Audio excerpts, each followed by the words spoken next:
Morning, everyone. Welcome to Monday meeting. Start off a new week. Right off the bat, employer labor and insurance.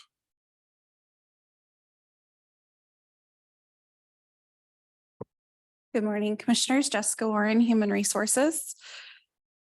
The only item I have for this morning is a request to fill from Public Works. Their operator 3 at Kalama, Keith Madison, has put in his retirement notice for the end of the month. So they would like to fill his position along with any domino effect. Assuming somebody might take it from within and then, yeah, got it. I don't have an issue with it. Looks like you're getting head nods. I think we have a little bit of confidence that the money is there. Sure. Yeah. All right. Thank you. And then I just have an executive session for qualifications of an applicant at the end. Okay. Thank you. Okay.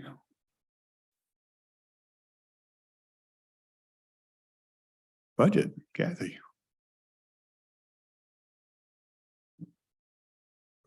Good morning, Kathy Funk Baxter, Finance Manager. We have a Title III forest funding. We had requests sent out to the fire districts, and so far I've received 2 proposals. The deadline is actually this Friday that I gave them, so I'm waiting to see if anything else comes in. And so I'll present those to you, and we'll need to do the 45-day public comment once we decide on which proposal or if we're doing a combination. But just want to give you a heads Kathy, up. how much is the award? The award is, we have available $18,327, and District 3 asked for all of it, and District 6 proposal has 7,000 request. So I think we've split it between the 2 different fire districts in the past. I can't remember exactly. but last year you only had one submission. Okay. This is part of the Secure Rural Schools funding that comes from the Yes. federal government. Yes. Based on the amount of federal dollars kind of in lieu of paying property taxes. Right. This particular one we've elected to use for fire, search and rescue type related Yeah, activities. there's a total of 4 different uses. One of them, we probably would not have any, it has to do with broadband for schools, but the other 3 are all related to the fire and rescue emergency operations. So I'll keep you posted on that probably next week. We also, I've been reviewing different things related for the budget for 24 and 25. And one of those received a notice about our retirement rates for PERS 1 and PERS 2. Is that right? For PERS. Anyway, so the notice that we received says that our rates are actually going down. Yeah, it's the PERS and the PERS. Yeah. Anyway, so it's actually going down 1%. So and then in 20, that's for 20, that's effective July 1 of this year. And then if I understand it correctly, and it stays on track, that it will also go down in July 1 of 2024, 0.5%. And that's PERS 1 or both PERS 1 and 2? It's it is for your PERS and P-serves. Sorry. Okay. This is Both plan in one and 2, both on so the PERS. what we contribute to them is going down by 1%. No, what the employee, there's no change in the member rate, which is the employee rate, but the change is just for the employer contribution rate going down. Which is what we would pay for our employees. Okay, so what we as an employer contribute is going down. Yeah. Yes. which just means they overcharged us. Because it's all about actuarials. Yes, it's all PERS related to the actuarial. PERS 1 employees had to have retired in 1976 or 77. We had one employee left, so it would make sense that those rates would go down because the risks aren't there. Because Father Time is relentless. Yeah, this is statewide. Statewide, yeah. Mhm. So, Same thing with there is also the teachers' retirement system too, that basically run the same way. Yeah, that does seem odd to me though, because the way few investments have kept up with inflation. So I'm kind of surprised we're dropping anything. And I'm not sure how much is unfunded, but I'm sure there's, So the one thing to be careful about is lumping firefighters and law enforcement officials into PERS 1. That's a totally separate one. That's where we're having to pay the nursing home care for retired deputies. oh, yeah, And yeah. that is continuing to go up. Yeah, I'm not confusing that. I see the numbers reported frequently of how much is unfunded in pension plans. And I would suspect that's true across the board. Well,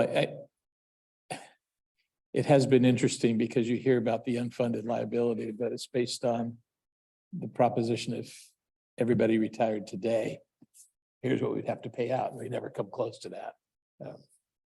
But there is a gap. It is technically, I think the accountants say that's an unfunded liability. Worst case scenario, everybody retires.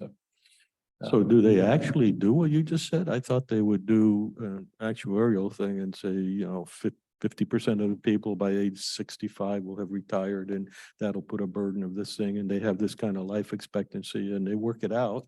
So, and I'm not an expert, just enough to say error and make mistakes. My understanding is when they set the rates for us, that's where they take into who's likely to retire and all that stuff. But when the reports come back and say we're not collecting nearly enough money, it's this other kind of impossible task that nobody ever reaches. But we, and I said they had to be retired by 77. They have to be employed they had to join the system by 77. So that's why those number of employees are diminishing, because not too many of us left in And system one. 1% is really 1% out of on your account up to general 8. On your general fund, 1% would be a little bit over $200,000 reduction in annual budget. Is that the question you were asking? I always want to know what the base of the 1% is. So if you say it's 200,000, then we are paying 100 times that much annually. The answer is probably not. No, I'll get you the number. Okay, you know what? what they- If we were putting in 10% and you say you reduce it 1%, is that down to 9% or is that to Yeah. 1% of 10%? The current rate is 10.39%, and we're going to go down to 9.39%. Okay. And like you were saying, there is built into that number is about currently 2.5% for that actuarial funding, that special provision. And that's the part that's going down. Okay. But it's, And you thought property taxes was complicated. anyway, but on the flip side, we don't have our numbers in for medical, right? For me to start looking at budgeting. That's the other large expense on the benefits side, Yeah. besides retirement. So the one hand gives, the other hand takes away. Yeah. Possibly. Chances are that Chances probably are. not going down. So. Okay, and then I also, we've been working on the cost allocation plans. We've sent a preliminary to Victoria about the insurance, some work papers to look at those so that we can make sure we have the right estimates. You know, your risk pool, we don't have the actual numbers yet on the risk pool, what it's going to be going up by. Last year, it went up between 26% and 30% on the various categories. The two biggest categories is your property insurance and your general risk pool. So anyway, so we've estimated what we believe is reasonable numbers, and we're asking Victoria to look at those and to let us know what she thinks before we go through the process of coming up with the allocation to all the departments. We also finished looking at industrial accident. And so we've asked her to look at that one as well. We're still working with IT on the cost allocation, but we're getting a little bit closer there. And then we also finished the unemployment allocation. So that one went up. It's not a significant number, but overall in total, but it went up from the year before about double. So, and then finally, I have a suggestion from purchasing, which may have a budget impact, but it looks like it is a overall cost savings. We currently have Amazon business membership, but they looked at the Amazon Prime membership, which is about $1,300 a year membership cost. It allows up to 100 users. There's several benefits from that program, which the number one thing would be shipping cost. And they told me that last year we purchased $165,000 in products, and we paid a little over $2,000 in shipping. So far in 23, we're on track to do about the same or a little bit more, because our shipping already just in the first quarter of this year is $831. So if they were able to have this additional expense of $1,300, we probably would be able to save about $1,000 a year. So just something to throw out there to see if that would be an item that we might want to amend the budget for and allow them to have that additional membership in their budget. I think I would say it's up to you if you think it's a good thing. Yeah, Yeah. I thought it was a good proposal that they made, and so I'm surprised we would be eligible. Certainly worth checking. Yeah. I was thinking the same thing. Will they let us do that? But, Yeah. but if they do, sure. Yeah, that, so- and then the only is when you shop Amazon, Prime is very attractive, but then you can find discounts elsewhere that make up for the difference. right. Yeah.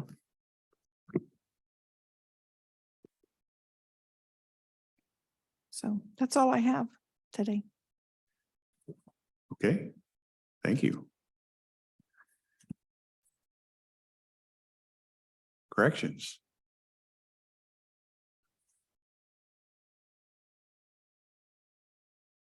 Welcome back.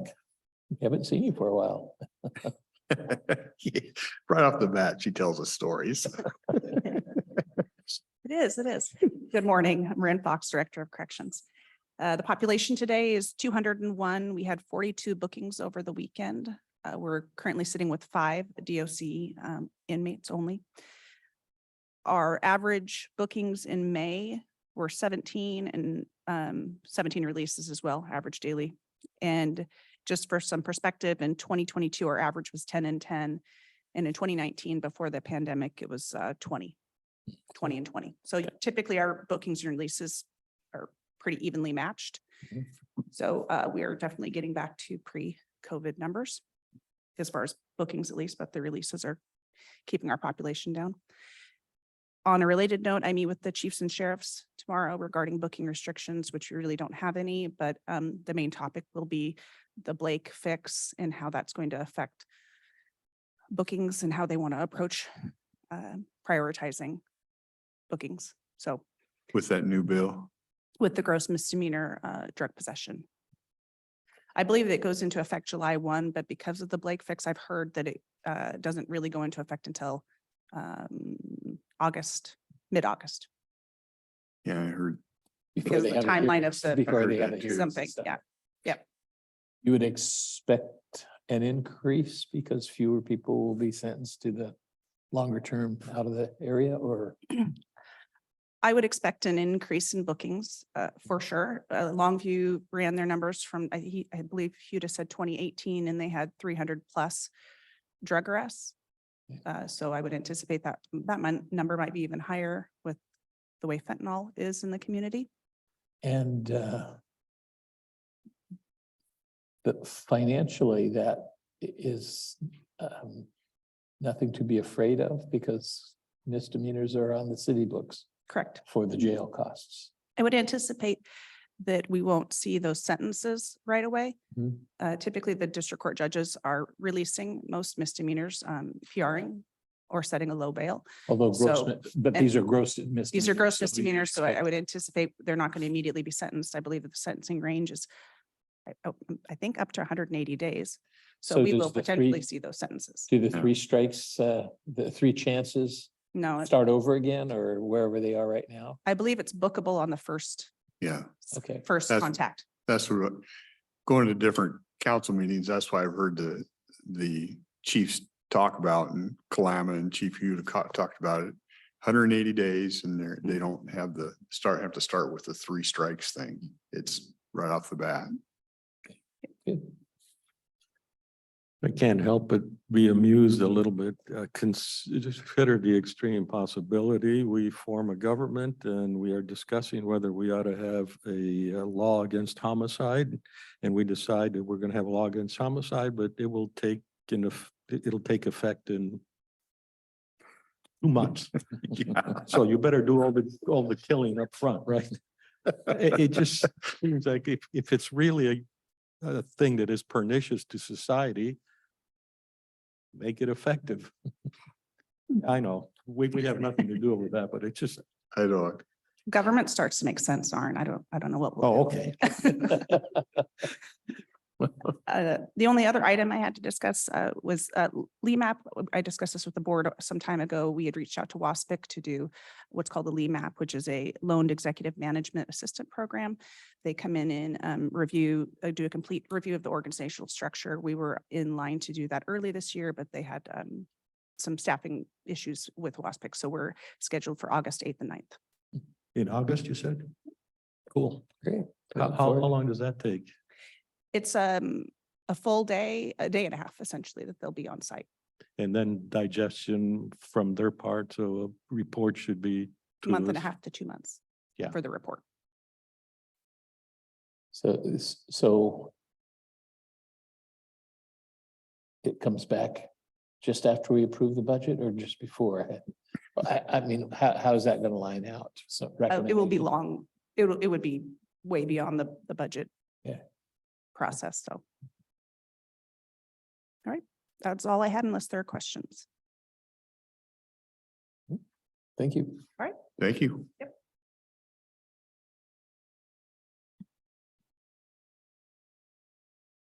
IT.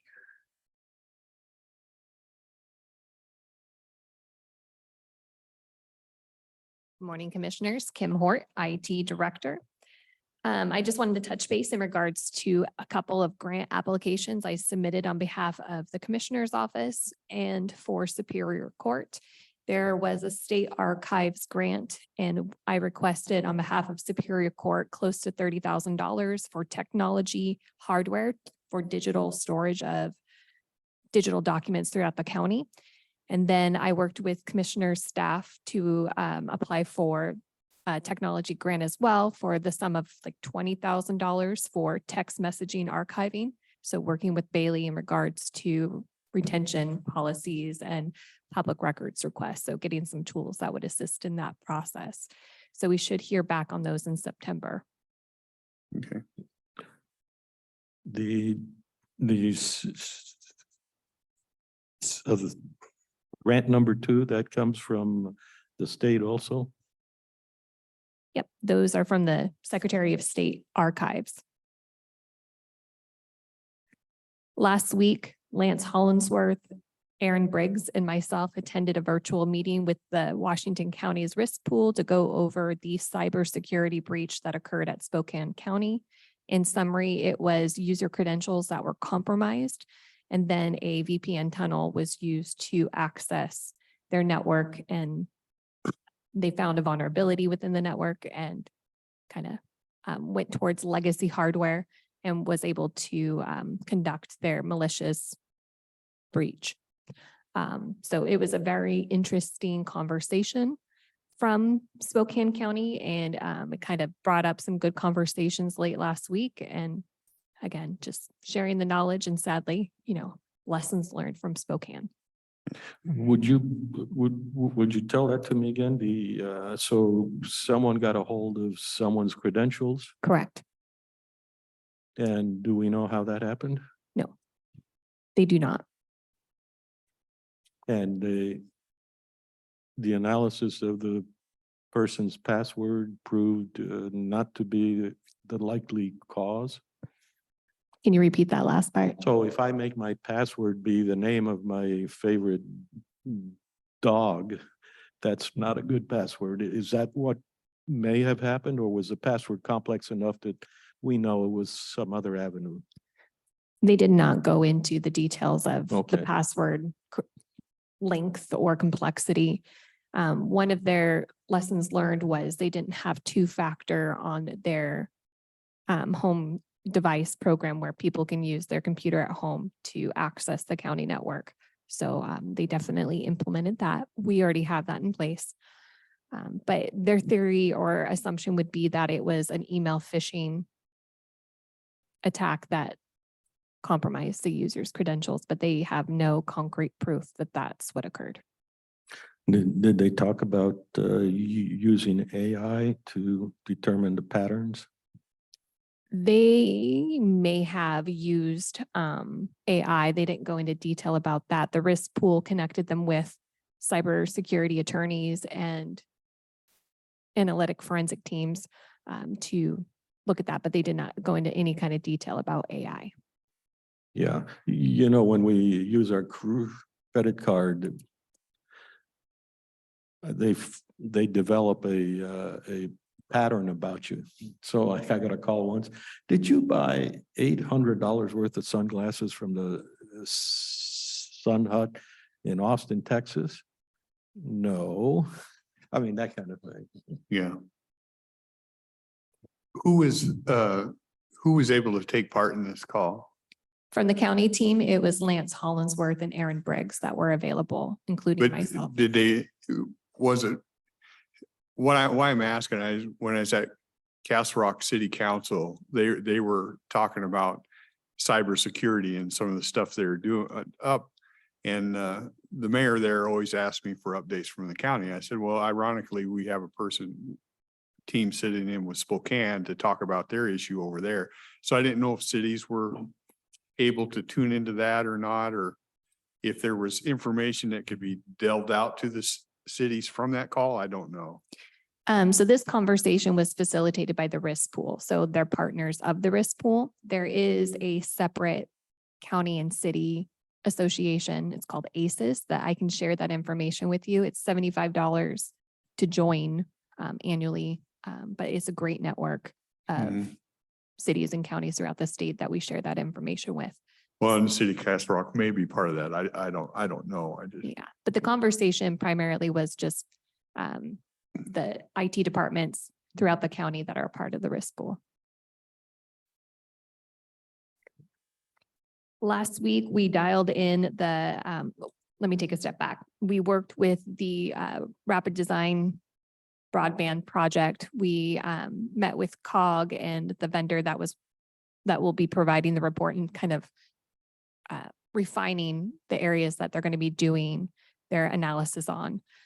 There's contingencies where, there are internet service providers that may contest where we're saying that coverage is not provided.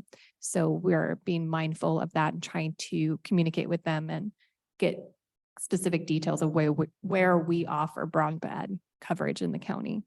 Who are they? Who are they? Yeah. Like the communities like Riderwood, or the people that were a part of the conversation, or ISP? You said you were conferring with them and I want to. Yes, primarily it's going to be Xfinity, Comcast. There's areas that they say they provide coverage to, whereas, the FCC is saying that it's not. So we're, again, trying to collect the data, but then also partner with the ISP to make sure we're all on the same page. Do you get pinged by Ziply? I think it's on the list. Mhm. Yeah, okay.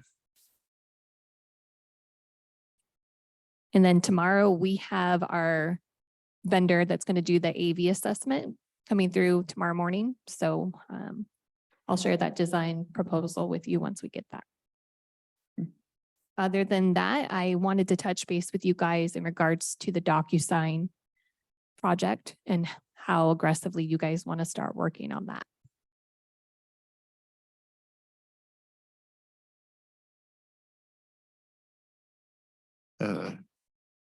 In the absence of other things, it's hard to answer. I Yeah. mean, we'd like to have it last month, right? Yeah. But that doesn't mean that you have to abandon higher priority projects. Yeah, if you ask us, we're gonna say, yeah, we'd like to have that right now. But as Commissioner Morton says, if you have it in your priority list, I mean, I certainly respect that because you're the one in IT, and if you have certain things you think needs to come ahead of it, I'm personally, as one person here, I'm good with that. Great. Okay. And then I'm working with our legal team in regards to the retention policy. We are looking at mirroring, is it Kickatas County? I always feel Clickitat, Oh, Clickitat, yeah. Clickitat or Kittitas? Kickatas. Okay. Kittitas is Ellensburg. Yes. So we're looking at their policy, legal favors that one because it addresses the elected officials portion of it. They also have reference to a local records committee, and I didn't know if you guys would find value in defining that type of committee for a retention policy to review the records and come up with a strategy. But they do address like emails, file servers, things that I want to add to it would be like Teams and virtual meetings. Isn't the group Bailey was working with, in essence, our committee? So it's kind of already established, right? Yes. Maybe just formalize it, yeah, perhaps. Yeah, I would keep it that way. And commissioners are not part of it. No. So I think, getting legal's buy-in, they were supportive of that, and then referencing the state archives retention schedule and then kind of clarifying the committee is kind of the direction we're going. Since the state's on a July to June fiscal year, can we get the retention policy by the beginning of the next fiscal year? July 1st? We probably could get something together for your guys' review. So yes, I think that's doable. So anything for me? That's all I had for you guys. A question, I think you certainly were around, maybe it was 3 years ago, maybe 4, when there was a catastrophe in this with the server and the auditor couldn't record anything for, it was close to 2 days, I thought. Do you remember that, Dennis? Yeah, and that causes a great deal of grief because escrows were closing and they couldn't close it. It may have been even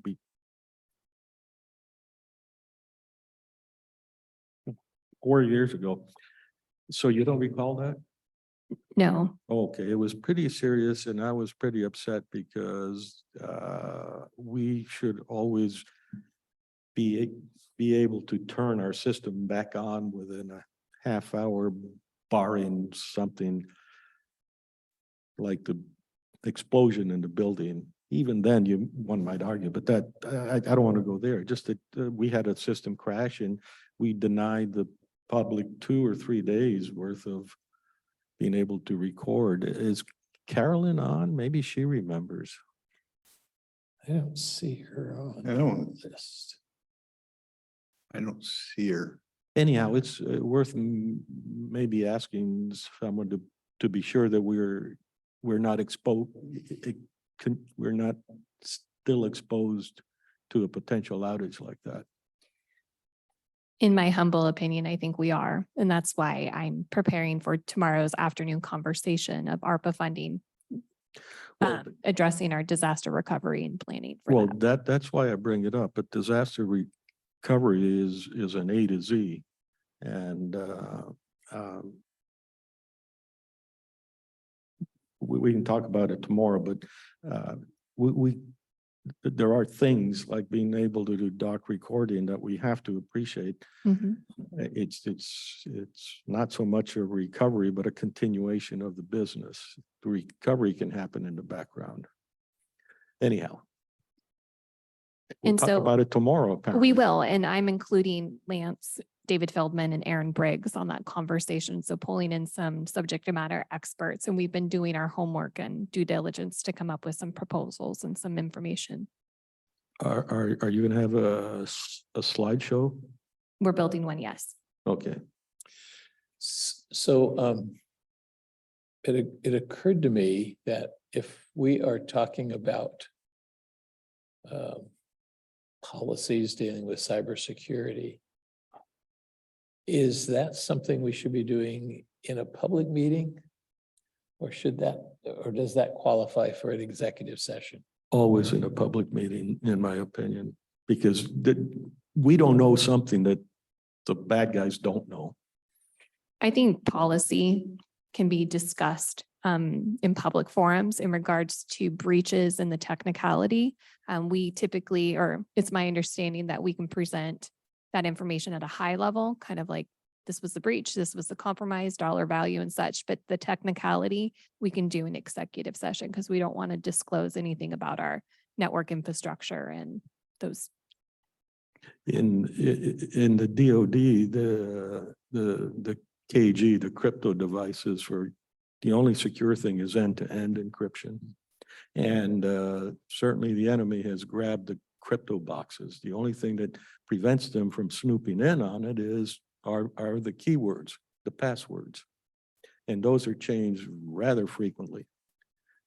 So I think that kind of applies here too. And that's why I asked about the Spokane issue, because our biggest vulnerability is always going to be a staff member that does something they shouldn't have, or in some cases, they should have known. In other cases, they are very tricky, but it's usually getting someone to divulge some information. Yeah. It's an ever-changing arena in your Is. world. I don't envy you. Yeah, it's either scary or fascinating. It depends Yeah. on how you want to look It's at it. It's probably Both. equally both, yeah. Yeah, Aaron Briggs likes to torment me with articles and all these things about like even just charger cords for your phone can actually be malicious and have malware and Wi-Fi. It's just the technology of how micro it is. It's just mind blowing. It's I like know. sci-fi to me. Our IT director, we get done at a meeting, I just go, here, have my phone, have all this stuff. I don't want it. Any answers, we already have it. Yeah. Well, there's another thing we don't do that they do in the DoD, and that's compartmentalization. You might have a top security clearance, but you have to have a need to know for here. All the rest of the stuff, you're not authorized. Unless you're under a certain age, and apparently you have no restrictions when you get that top clearance. Well, coverage. I'm just talking about the National Guardsmen that caused such damage. well, or Edward Snow. I think that was Edward Snowden. But see, they were all kind of involved with IT. IT is the crux of everything. They essentially hold the keys to everything. Thank you for your time. Thank you.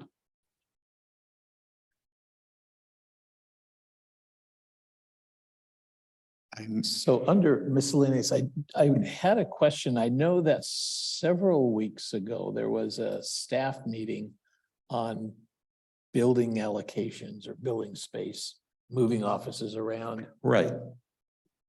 Are we getting, I don't know who's going to be reporting back to us on recommendations. That I would can't be, remember who was in charge. it was, Mike Moss was sort of heading Oh. up that particular effort. So I'm half an hour early. You're half an hour early or Okay. something. All right. Yeah. yeah, I saw minutes come out on that. They were just, and I was sitting in on that meeting. They were just trying, Oh, yeah. at that particular meeting, they were like getting everybody's wish list and kind of compiling that, but Mike or Savannah probably talked to that All a right. little bit. Yeah, I have probably my view on the matter is that we've been talking about this for 5 years roughly, maybe longer. That's the 5 years I sort of, anyhow, and you can never satisfy everybody. It's always going to be inconvenient. A move and a change is something you just have to do, but you never can agree if it's over. So I think it'll ultimately end up at the board where we just simply, hey, we've heard all the arguments. And we think we're going to move, we want to move ahead in this kind of direction. So I'm a little fatalistic as to how much more time we ought to spend before we make a decision. Oh, that doesn't include the courts. I think Judge Basher said he was going to get something to us fairly soon. And we had suggested a look at the Youth Services Center for some kind of a change. Yeah. Is that still And being they're- looked at? They're coming in tomorrow Oh. to talk about the gamut of juvenile services. Oh, yeah, okay, that's right. Yeah. About doing, Juvenile center over there. about trying to share that with the main jail? Well, any questions we have on it, I provided some, because they asked me my thoughts on it. And I said, well, I'd like to see how we can utilize that better. And I know there's issues with doing that, or how we cooperate with a different county or those type of things. So I think it's just kind of open. I've had some things that I conveyed that I was interested in, but I'm sure there's other stuff that will come up. Yeah. So if we do work with another county, that will require a legislative change. So we need to get working on that before the session and let Yeah. people know this is something that we need to do. So, because otherwise we have to have our 24/7 The service moment- here. Yeah. Yeah. In my mind, it would be something that I agree with you. Even if we don't utilize it, it should be available. So I would talk to my representative and say, I don't know if Calhoun County would want to use this, but it should be available to counties to work together on this. Yeah, particularly what is Wakaicum does. I think doesn't they have- already contract with us. Yeah, So I think Yeah. Wakaicum and Pacific and even Columbia County. And Well- it's still the numbers are low. Yeah. That's, And there are counties that don't have a facility because they're not at that population level, but we also, it really bothers me that we mix up truant with kids that have really done some bad things. well, and that's been the big change. They don't put people in juvie for truancy. There's why an the A to numbers Z are in there, very and I'm not significant. sure where. I would like to eliminate truancy as something, but that's beyond anything we can do here. Okay. Except, I'm thinking that'll be a good conversation on Wednesday. Chat with them. I'm sure it's Wednesday, isn't it? Or is it? It's tomorrow? actually in July, It's in July? either the 17th or the 24th it will be. mental health is tomorrow. Oh, mental health. Sorry. Well, I got you. ahead of myself, but they are coming in. And then We have an executive session left, right? Yep, unless if there's no more miscellaneous. hang on, there are a couple of things and I'm trying to find them. I have a terribly poor filing system.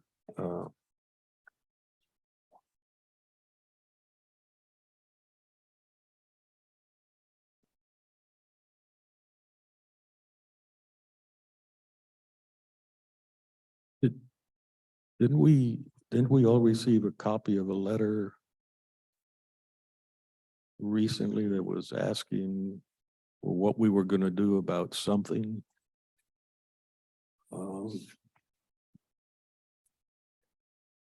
You referring to one from David? From whom? David? David Berger, Oh, that contract is okay to go forward with, right? Yeah, They've made the latest version is okay. right. So we have to put that on the agenda and we can sign it as it is, but it should be board approval and we have to change, I'm the designee on it. I'm not sure how that came about, Yeah. but I think it should be the board approving and the chairman signing. yeah. I think that was his only question, how you wanted to do that, and then they'd put it together and you're right, it'd be on agenda and we get that done.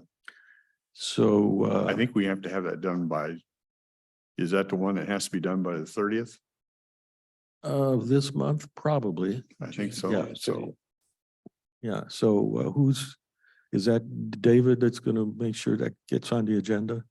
mhm, Does he know it? he will. Very good answer. Thank you, Kelly. Then, And did you hear the answer to it? Okay.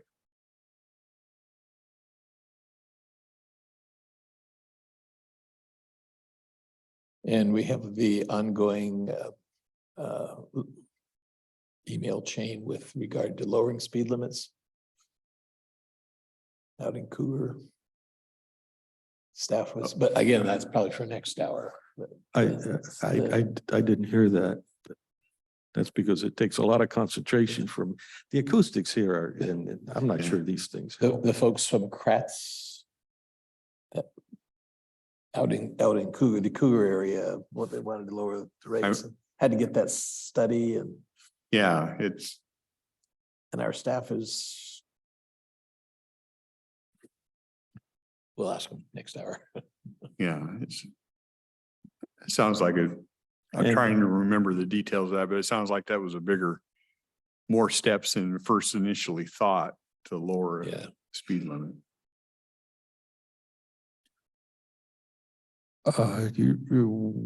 Which one is that? Out in the Cougar area. Oh, yeah, that's still ongoing and Yeah. it's nothing much we can do, I don't think. There was a conversation that we can have regarding this senior transportation concept, and Dennis in this case is much more plugged into the sort of public transportation. What this is we have someone who is staying at the America's Best Value Inn just up the street, needs an eye doctor appointment at Kaiser. That person for the moment cannot drive, senior, he's 80 something. And he's having a hard time trying to find transportation. But then it occurred to me that it would be interesting to have a system of almost like an Uber, but focused strictly for seniors having to go to doctor's appointments. And Well, I'm a little confused as to why he wouldn't be able to get service from River City Transit's paratransit if he's got a disability. They'll go Yeah. to his place and pick him up. I don't know the answer to that, but I know we pay, several years ago. Now it was, I did the quick arithmetic, $10 per passenger per mile. And you can get Uber a lot cheaper than that. But I'm also thinking I like something where you don't go through a great big bureaucratic agency. Like if you call Three Rivers, I'm sure the transit, you're going to end up going down a phone tree of some kind. And that's very different than a volunteer organization, organized volunteer organization of seniors who would be willing to drive other seniors. All they need is a phone call, and kind of like an Uber handles stuff.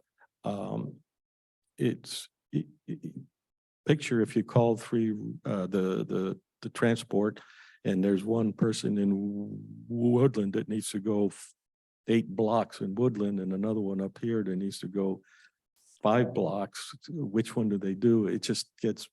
But if it's a person an elderly who lives in Woodland, and we have the service in Woodland, they just call up and say, yeah, George will be by. And That's kind of how the paratransit service works. I mean, it's kind of like a dial right thing. Again, you have to be eligible for those services. The veterans organizations also have volunteers that drive veterans who need to go to doctor's appointments. Yeah, too. But if you're not a veteran, then that I system is. think that's all true, but it's a matter of like the typical answer when a citizen is unhappy with something the government does, the government agency says, well, you can sue us. Well, that's really not, I mean, it is an avenue, but it's kind of a hard one to use. And I'm just saying here, I think there's a synergism of convenience that could be available. I know if lots of seniors would be happy to fill in every now and then and transport. I would just bet I should say that a phone retired. call to the Kelso Presbyterian Methodist Church would get a solution that he's asking there that's in the neighborhood. Yeah. I would guess. they would- And the problem is, how often we've had people ask us, how can we get in touch with you? And it's like, we've answered that 1,000,000 times, and it's on the website. So it's trying to get communication out isn't the easiest thing in the world. Yeah. And then just cost efficiency that the big organizations have a lot of overhead, and then the requirements are going to have to be an electric vehicle. It's going to have to be an electric school bus. It's going to have to be this or that. And we're talking about, no, I just want to go from this building to the Kaiser offices. And you haven't even mentioned the I word, insurance. Yeah. Who's going to accept the liability to transport somebody who's vulnerable? That's just one of those complications. But Yeah, there are some things I don't handle too well, and those are like, but I'll give you, we've got this marvelous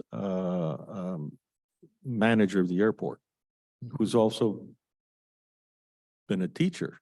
And when he first came on board, he thought, well, let me see if I can get some of the high school kids that might be interested in learning how to fly.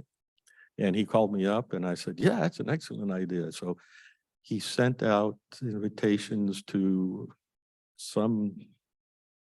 every STEM instructor in the county. And he had he set up a meeting, and 16 of those STEM people said, yeah, we'll show up. We're interested. And when the day came, only a single person, might have been 2, I don't recall exactly, showed up, but ESD 112 showed up in force. And the next thing was mired in with equity. And this guy, the airport manager, and my idea was, You self-select. We don't care what you are, but if you say, I'm interested and I want to put the time in, excellent. Well, it turned out the bureaucracy took over and it just died. Yeah. And that's what I'm afraid of, any good little thing. Anybody who's tried to move and organize a moving party knows what the problem is. Yeah. Yeah.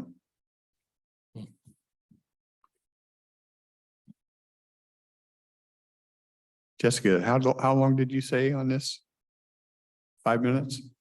Okay, we have executive session for qualifications of an applicant. Why don't we take care of that business? Yeah, so I'm sorry, you should, feel free to interrupt me No, when I'm. no, it's fine. Okay.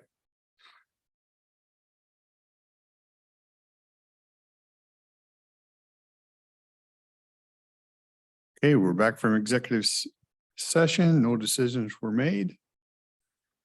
So do we need to close this one out before we start the other? So is there anything additional before we adjourn this for our 11? I don't see any hands and stuff, so we will adjourn the 10 o'clock meeting and start up here in a couple minutes.